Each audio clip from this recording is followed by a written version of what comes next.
Yesterday or the day before, I listened to a reading by Natija Cave. I think, is that her name? Oh, no. Natija. Is it Cave? It can't be. Anyways, she basically said, it's not going to happen to you while you're sitting in your cave. And I just kind of like gasped.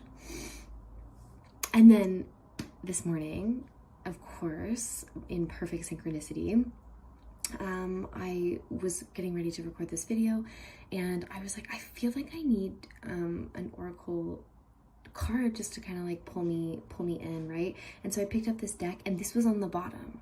Cave, of course, right? And this talks about an incubation. This talks about in like the images of a bear, and what do every winter? They go into their cave, they hibernate. They spent all this time preparing for the winter time. They go into their cave, they conserve all their energy. I spend a lot of time alone in my cave and I keep thinking, oh yes, here's the connection.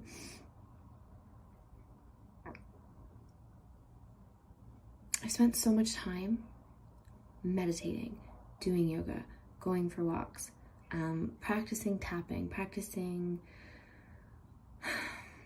reading books, pulling tarot, doing the rituals, like connecting with spirit in a very specific one-on-one capacity, essentially, in my cave, doing the work, right?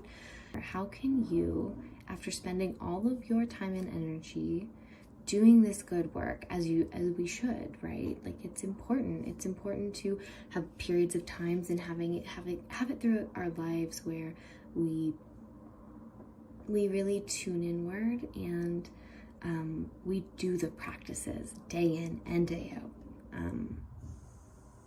But what happens when you get to a point where you then have to move out into the world?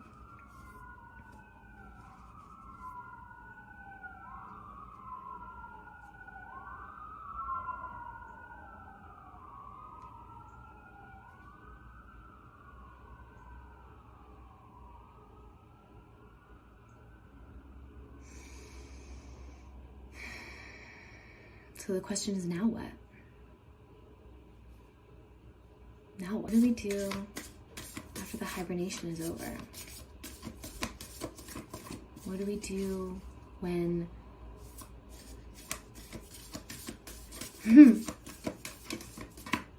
what do we do?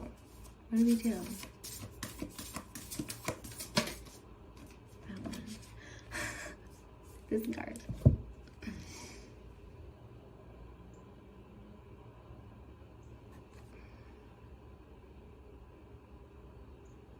You become the voice. Full body chills.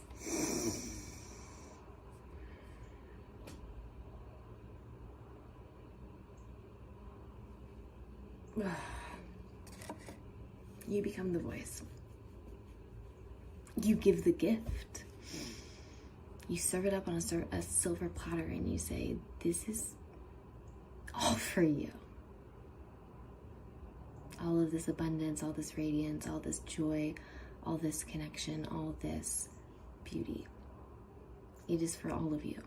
It is for all of us, always, always, no matter what.